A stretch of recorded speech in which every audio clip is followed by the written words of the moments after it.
Throughout time, there have been mysteries mankind cannot explain. But advances in technology have led to new theories, and the search is underway for evidence that may unlock the most baffling questions of our time. On Mystery Quest.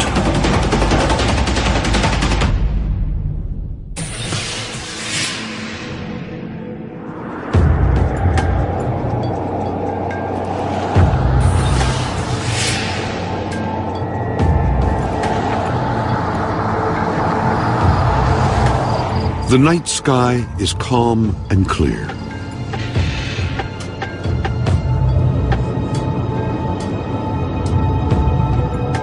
Across miles of desert, nothing moves, except one car with two men on a mission. I can prove it. I know the place.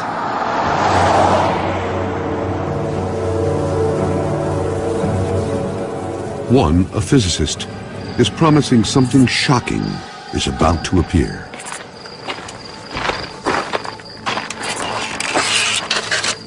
It'll show up just over that ridge.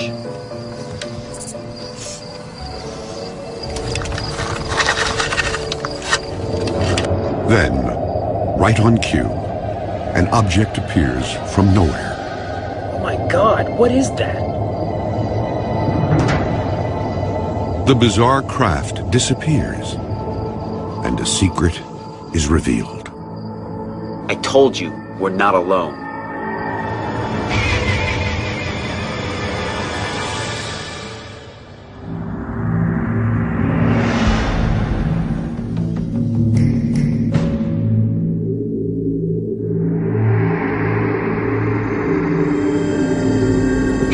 Questions about the existence of alien life have persisted for decades.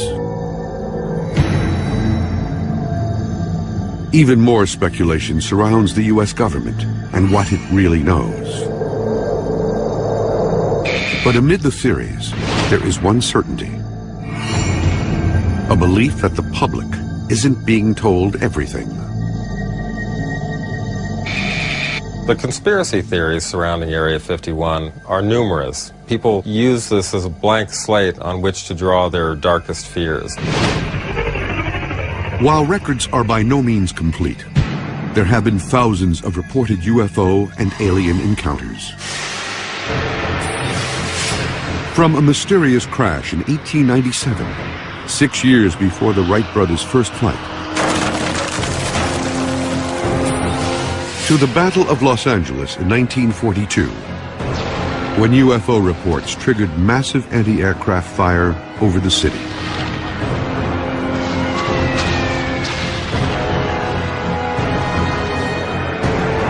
And the most famous UFO crash in U.S. history, Roswell, New Mexico. If I was in charge of the military and the government, I would do exactly what potentially has been done, and that's keep it a secret. For decades, there has been one location believed to be the epicenter of this government cover-up, Area 51.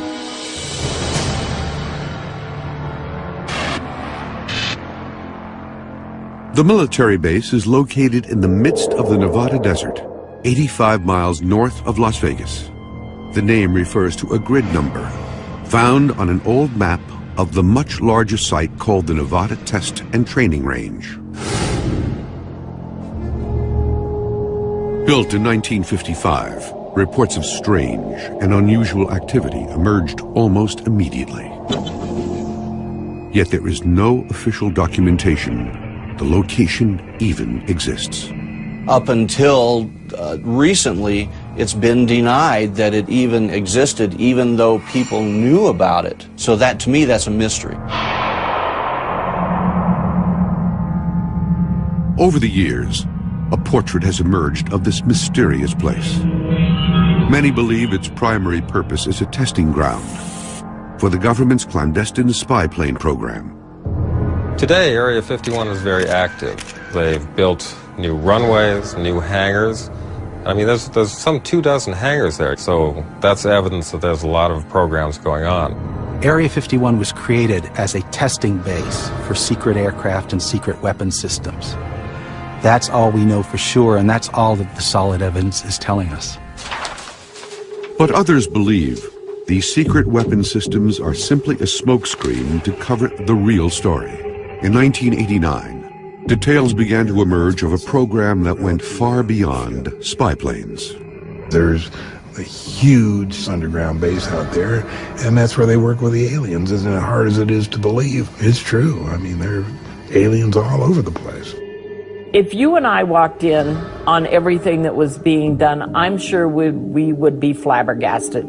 We probably could not conceive all the different types of testing, or even try to comprehend some of the technology.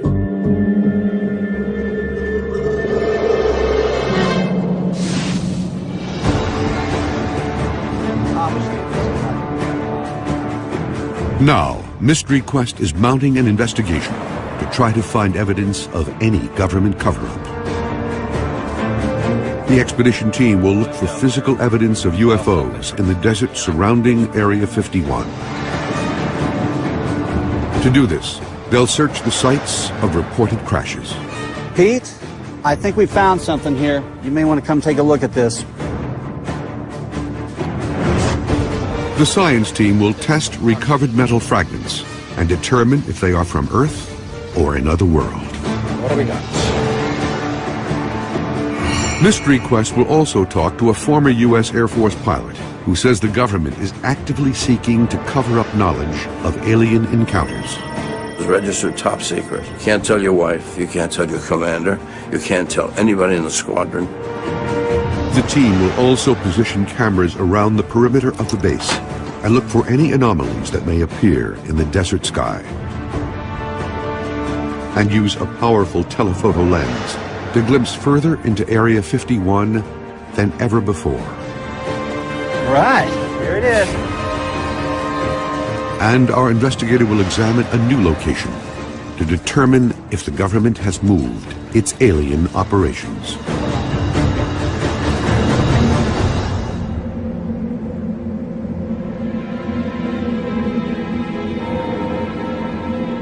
Area 51 operated in secret for decades. A lot of people think that there's UFO activity at Area 51, with good reason. I mean, because of such a secretive nature, and the cat was let out of the bag by Bob Lazar. In 1989, physicist Bob Lazar claimed the government was testing alien spacecraft at Area 51. Bob comes by the house at night, and we're sitting over there, and he says, I saw a disc today. And I said, theirs or ours? And he said, theirs. John Lear, a retired airline pilot, is a close friend of Bob Lazar. Lear says Lazar told him he worked at Area 51, analyzing the propulsion systems of alien spacecraft. These spaceships could travel millions of miles an hour using a strange atomic substance called Element 115, a material which allows the craft to move through space by bending and drawing it around the ship. Space is a fabric. We think of it as a nothing, as just something cold or only containing one hydrogen atom per square meter, but it's actually a fabric. You can actually pull it. So you can go, if you could go 1,000,000 miles every 12 milliseconds, you can figure out that's pretty darn fast.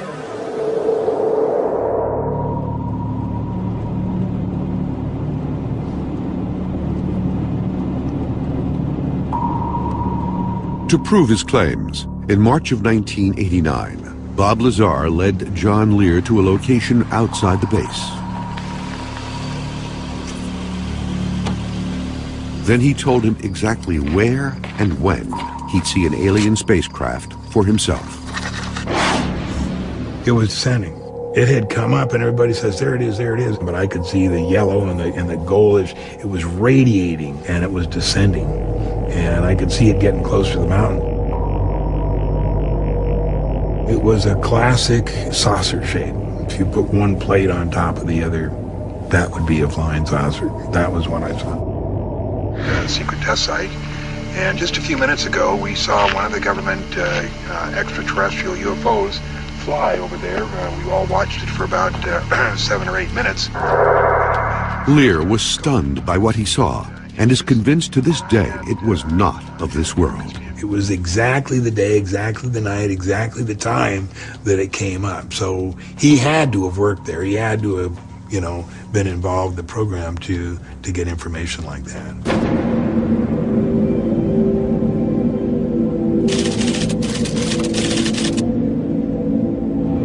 The expedition team is near Area 51 in an attempt to determine if what Lear and Lazar saw was real.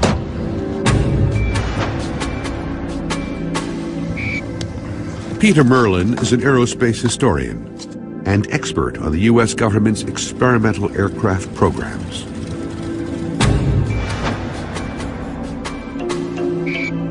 Mark Easter is the International Public Relations Director of MUFON, the Mutual UFO Network. MUFON is the world's largest civilian UFO research organization. Their first task is to set up camera traps that will continuously scan the skies for 48 hours, looking for any signs of activity. We're on the Highway 375. We're headed towards Groom Lake Road, which is here, and we're going to get up on this side, up in the desert, and put the surveillance cameras up in this area here. There's less chance of somebody, you know, happening across it. Leave them for 48 hours and see what happens.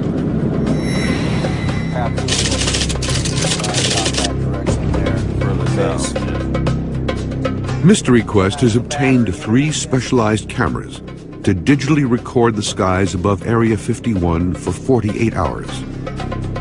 The cameras are weatherproof, designed for areas where light levels change drastically. Infrared technology will allow them to capture images during the night.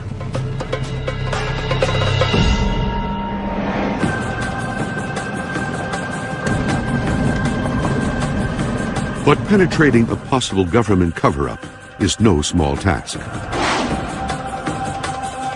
And almost immediately, the team's investigation meets resistance. Does it look like he might come this way, or is he going to stay put? I don't know. I don't know what's going to happen.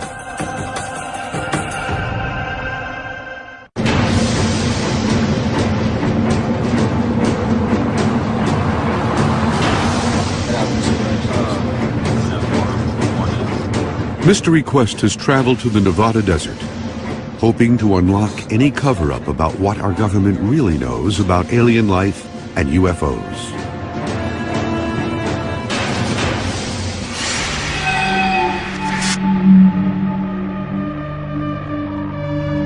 UFO sightings have been reported around the world for centuries.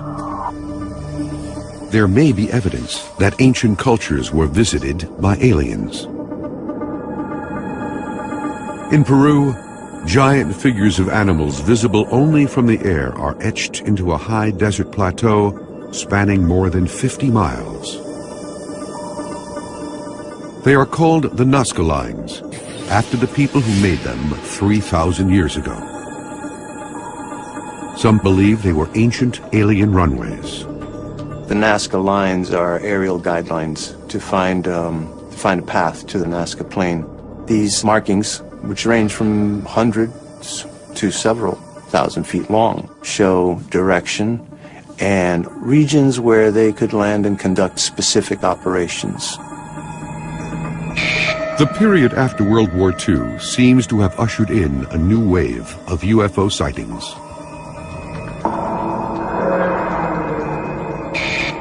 The most famous alien incident in history occurred in 1947 in Roswell, New Mexico. Reports emerged that the military had recovered a crashed flying disc from a ranch near Roswell, and suspicions of an intricate cover-up have been rumored for decades. Parts were recovered, bodies were recovered, so the word went out before the military-industrial complex could get its hands on it and choke it. It is now known that governments around the world have also been keeping meticulous files on UFOs for decades. The United States has yet to fully release its files. But in 2008, the British government opened its files to the public. The reports were astounding. Thousands of unexplained UFO sightings.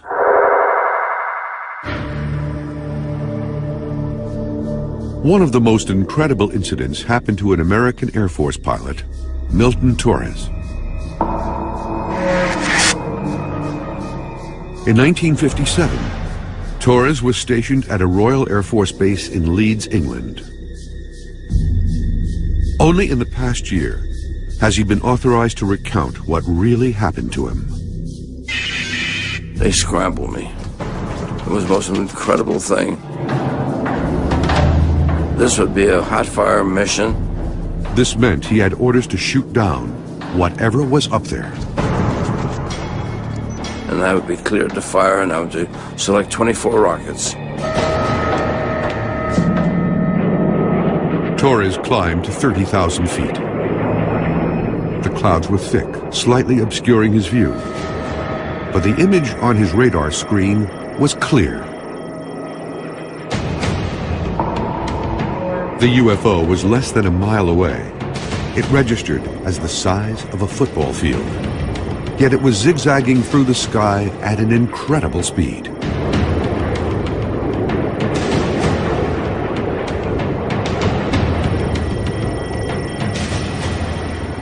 I saw it going up at about Mach 10, 10,000 miles an hour. We didn't have the SR-71, we didn't have the F-22, we didn't have anything that could go anywhere near that speed.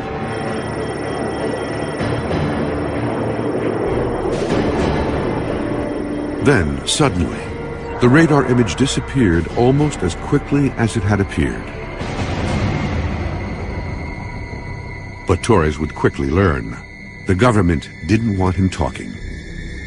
The next day, the spook came from the embassy in London. So the man said, now you can't tell your wife, you can't tell your commander, you can't tell anybody in the squadron, including your wingman. It was registered top secret. If you say there's anything to anybody, we'll take you off flying status. Well, I worked hard to become a fighter pilot. I wasn't about to lose that, so I better shut my mouth. Some argue that what Milton Torres observed was only a radar anomaly.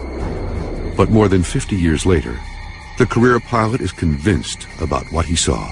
Anybody who tell me some bullshit story, and the Air Force with the weather balloon crap, weather balloons don't go Mach 1. This thing was going all kinds of speeds. So whatever it was not made of this earth.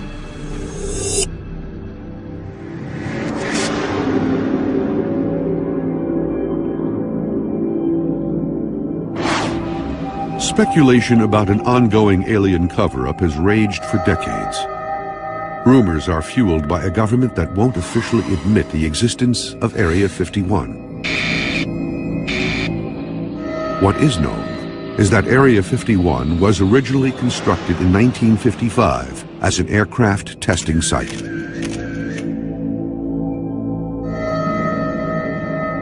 Today, satellite images confirm what appears to be a military facility. 24 buildings along with a 5,000-foot runway. Even the airspace around Area 51 is restricted. Even aerial surveillance is effectively impossible. Planes aren't allowed to fly over. There are reports that astronauts have gotten into trouble for accidentally managing to turn cameras down onto that area. And people living in the small town of Rachel, Nevada, just outside the base, have long reported strange happenings. A local inn owner believes she actually saw something extraterrestrial. It was between 8:30 and 9:30 at night. The beam of light came through the back door, and it shot about 6 feet into the room. It illuminated the entire door jamb.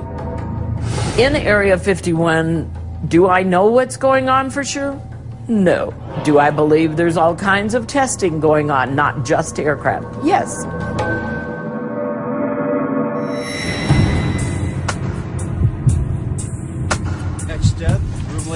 After setting the camera traps, the expedition team approaches the perimeter of Area 51 in an attempt to survey the base. There is no official main gate that leads into Area 51, but any approach makes it clear that you are not wanted.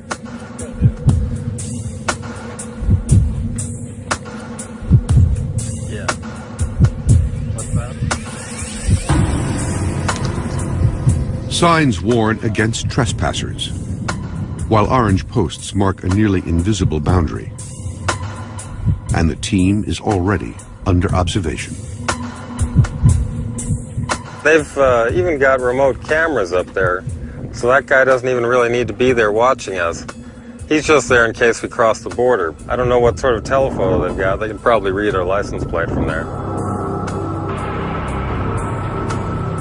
The guards are part of a private security force that monitors the perimeter of Area 51. They're authorized to arrest anyone who crosses.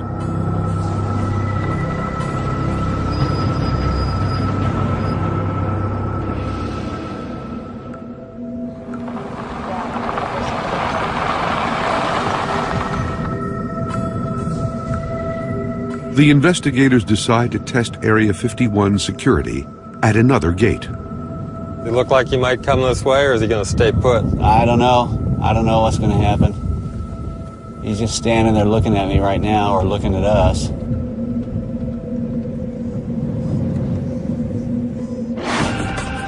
Merlin and Easter realize their investigation into Area 51 is going to require a new strategy. The next attempt could lead to a new discovery or their arrest. I honestly don't have a good feeling about this.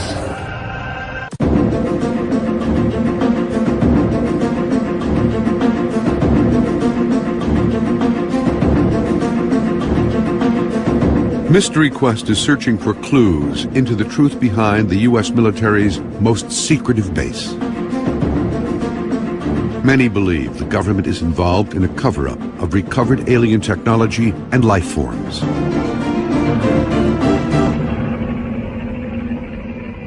But what has been confirmed is that strange things happen near this desert testing grounds. Without warning and without explanation.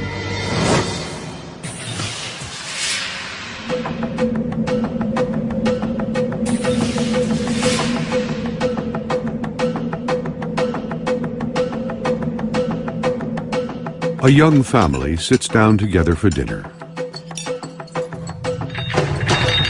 Suddenly, the walls begin to shake. Mommy! Oh my God! I think it's an earthquake!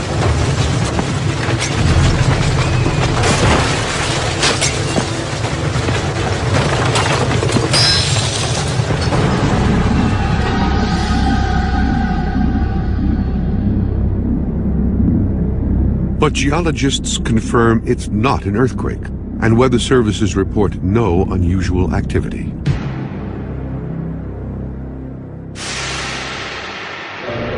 This mysterious wave is called a skyquake, but its origins are completely unknown.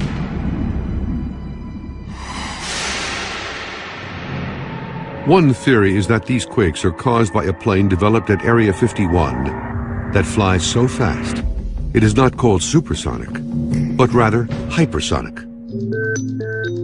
The government has never admitted it exists, but its code name is reported to be Aurora.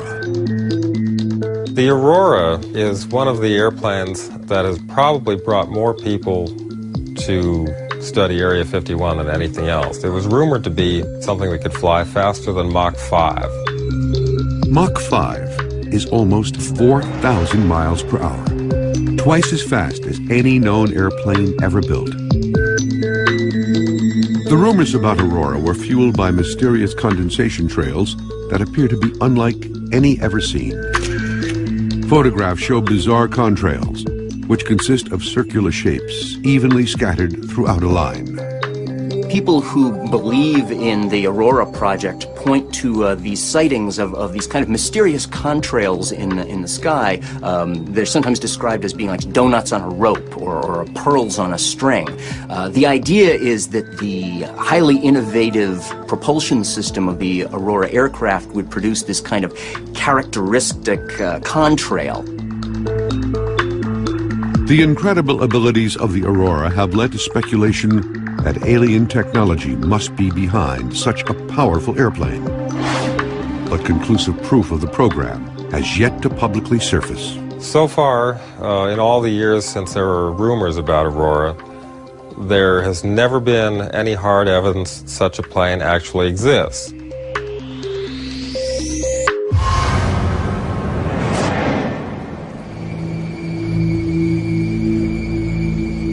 Area 51 may not be the only secretive government test facility with an extraterrestrial connection.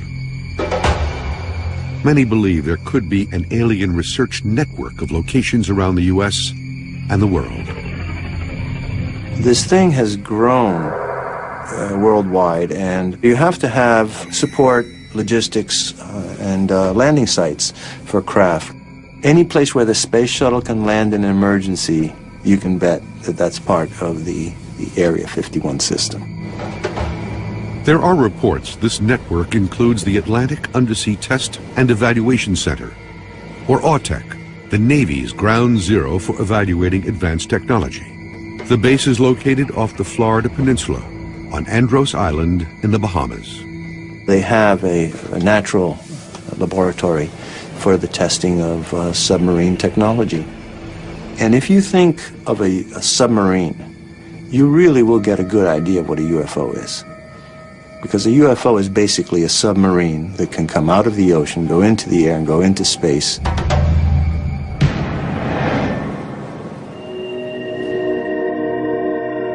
One location rumored to be in this network of new secret bases is 800 miles away from Area 51 in Green River, Utah. In the late 1990s, there were claims Area 51 had become threatened by scores of tourists and alien seekers, and the government responded by moving their operations. Glenn Campbell has been investigating the military bases of the Nevada desert for 15 years. He is examining the rumors that may link the Utah facility to the UFO research network.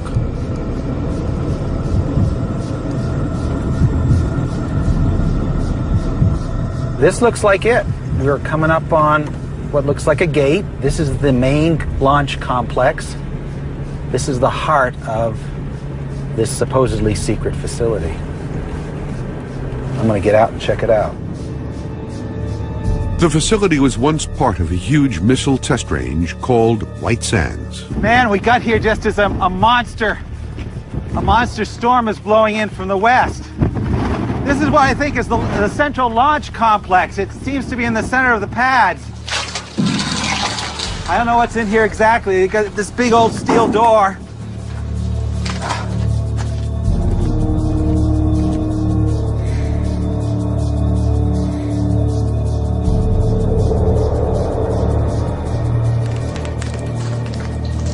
Glenn's search reveals what appears to be an abandoned military facility. Debris and wires cover the ground.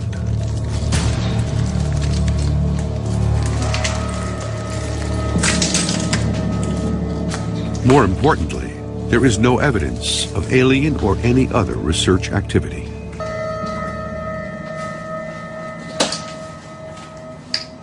Now, there can always be one of those buildings where there's something secret, but the point is there's no infrastructure, there's no activity, there's no trucks coming and going, there's no people. This is a dead facility. This is not the new Area 51.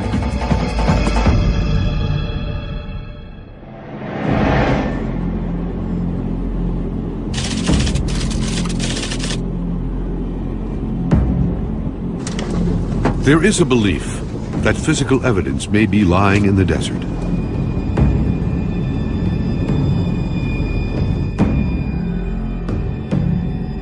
Now, the expedition team is on the hunt for that evidence. Peter Merlin became aware of a location outside Area 51 where a crash once occurred. Now, how did you find out about this location here? I heard about it from some ranchers who lived out there back in 1967. Something came streaking out of the sky, slammed into the desert and exploded. Pretty soon, Air Force guys showed up in helicopters and trucks and kicked them off the land, told them to forget what they'd seen, and then they cleaned up whatever was left.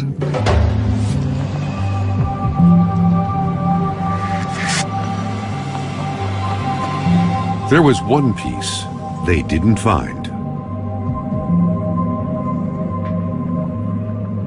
Check this out. You ever seen metal folded like that before? I have not. I mean, that's incredible. The force, it must have been planted in the ground at extreme speed. I'm not sure what kind of alloy that is. It's like stomping on a beer can. It's almost like it went straight in. But there's no impact crater here. I don't think it hit right here. I think it hit somewhere else and parts went all over. The piece is too large to move for testing.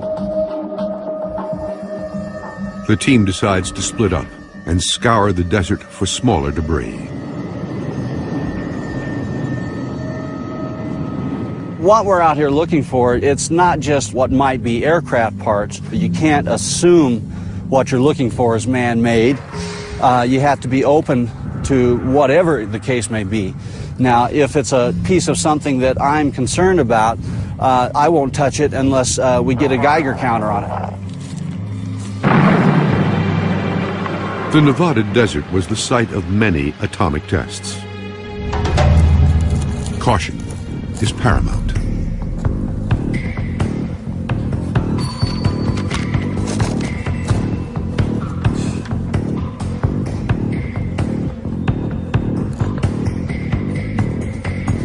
Pete, I think we found something here. You may want to come take a look at this. I suggest you bring that Geiger counter with you. Will do.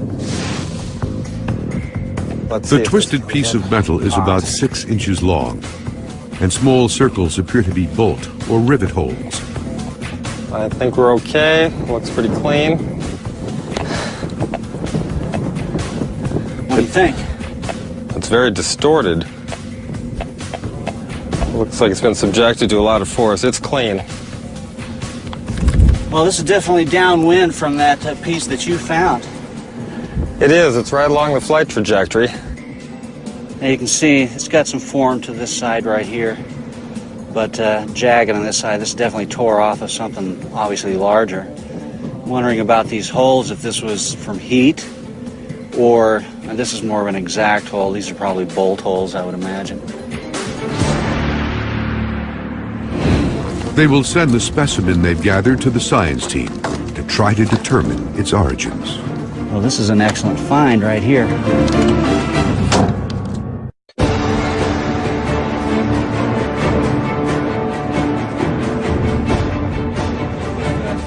Mystery Quest is investigating whether the U.S. government is hiding a UFO research program at Area 51 and other locations. There is only one place to get a clear view of Area 51. It is called Tikaboo Peak, an 8,000-foot summit 26 miles from the base.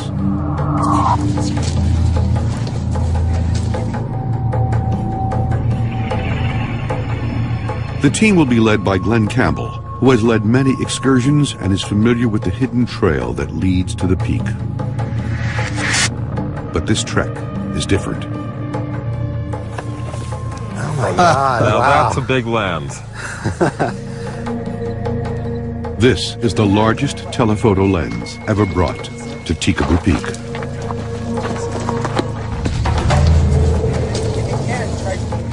It can zoom 66 times further than a standard lens.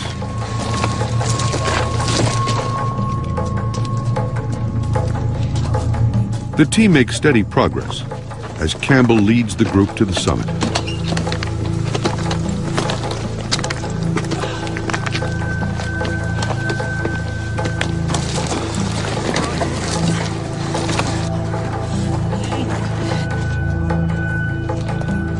That view.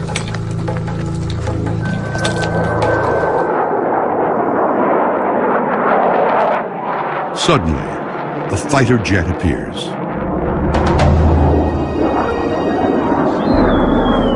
This this guy has circled this peak 3 times, and I kind of ask myself, does he know we're here?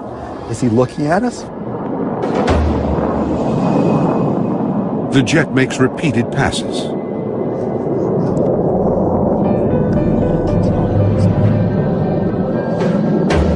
Man, he's coming down really low, right through the valley there. Wow.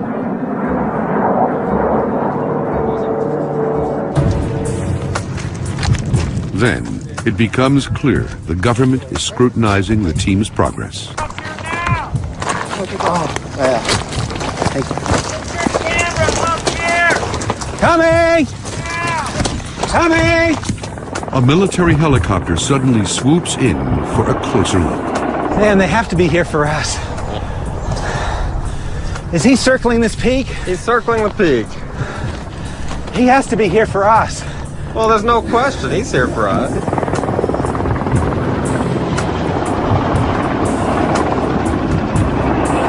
The helicopter is an unmarked Black Hawk-type chopper, often used by special forces. They have never bothered with us here before. My concern is we're not going to be no one's going to interfere with us up there on the peak. We get down below, we may find the sheriff waiting for us, the local law enforcement. There's the helicopter again. And he's directly over Peekaboo Peak. And he's here to watch us. There's no other reason for him to be here. The helicopter circles for 20 minutes, then disappears as suddenly as it arrived. I honestly don't have a good feeling about this.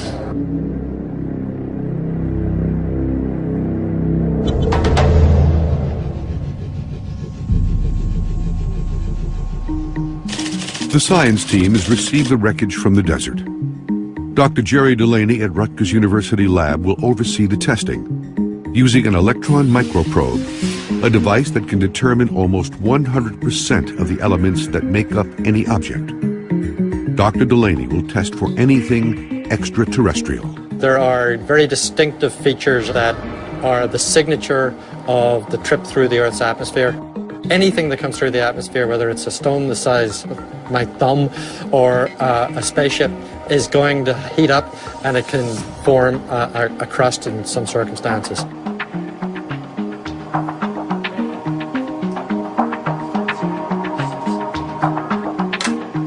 The microprobe generates an electron beam.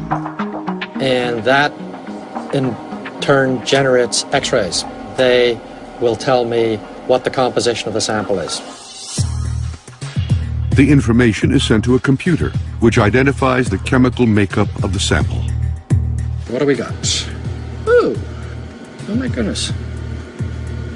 Wow, this isn't what I thought it was going to be.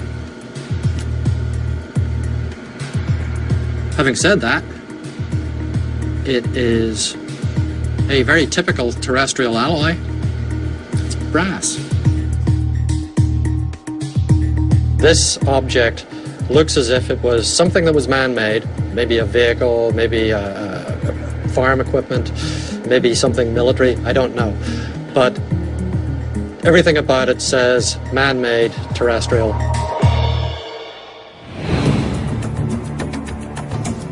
The expedition team continues to investigate. Camera surveillance could provide proof of the conspiracy, as new evidence is discovered at the top of Peekaboo Peak. This looks like new construction. I mean, other times I haven't seen this thing here before.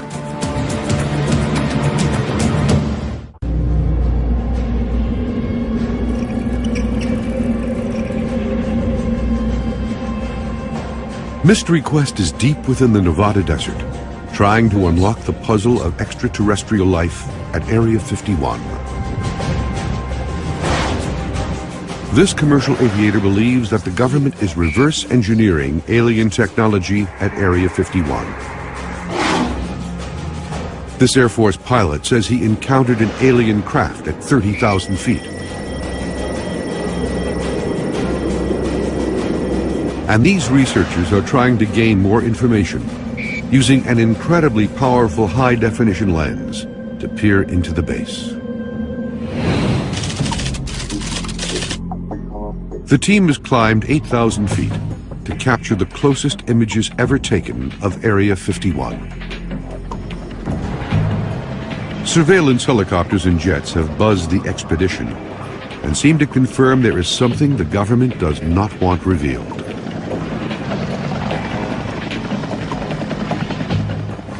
All right, here it is. That's what you wanted to see. There's Area 51.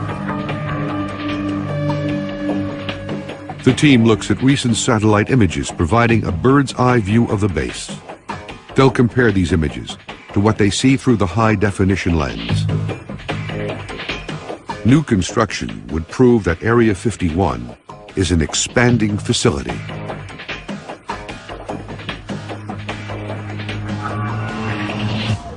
Well, we know what most of these hangars are for. We've determined over the years, okay, this is for the A-12. So the more we know about the base, the smaller the unknowns become. Right.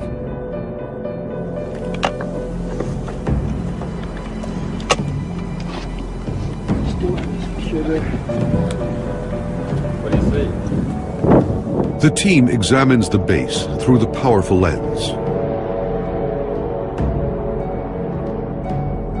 Multiple buildings and runways are clearly visible on the monitor. But no cars or people are observed. Then, Glenn Campbell notices something. This looks like new construction. I mean, other times I haven't seen this thing here before. Wow, what do you suppose it's for? Well, it's big. And what do they need a hangar that big for? Campbell spots a large hangar, which appears much smaller in the satellite photo. And something new implies a new program of some sort, doesn't it?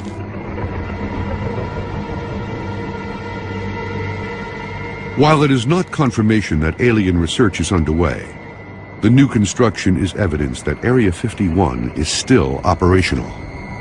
Do you have any insight with your background as to what potentially the future of what they're hiding here is? Well, on the aeronautical side of the house, I certainly expect there will be development of high-tech demonstration aircraft, new stealth technologies, and unmanned vehicles. But beyond that, who knows? Anything could be in those hangars. The team descends to retrieve the over 48 hours of aerial surveillance taken by the desert cameras.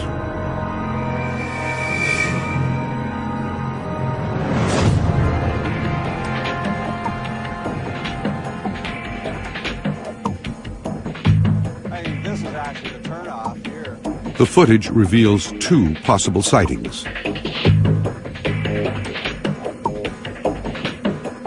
In one scene, an object seems to appear, then quickly vanish in the sky above the ridgeline.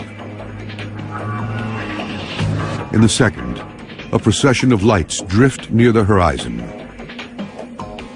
But careful examination has revealed these anomalies are not evidence of UFOs. The first was determined to be a sudden cloud formation. In the second video, a series of lights appear on the horizon. However, after examining the evidence, the team concludes these lights are most likely headlights from passing automobiles.